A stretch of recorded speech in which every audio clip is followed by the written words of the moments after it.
Hello everybody, this is Groovy Art and I'm back bringing you with my day 11, 12 and 13 challenges. Let's start with day 11. Day 11 challenge is transform me.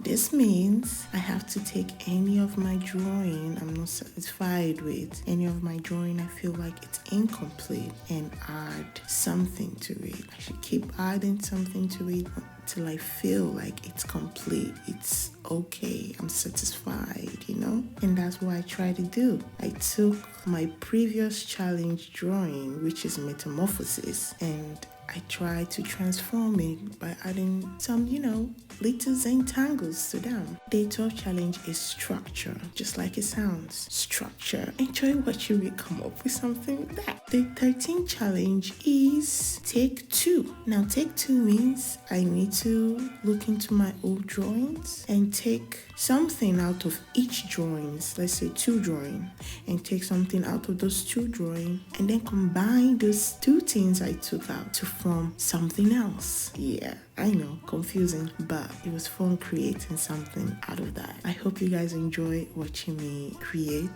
these challenges, and don't forget to like, subscribe, share my YouTube, my Instagram, my TikTok, my Pinterest. Show some love, guys. Till next time, ciao.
Thank you.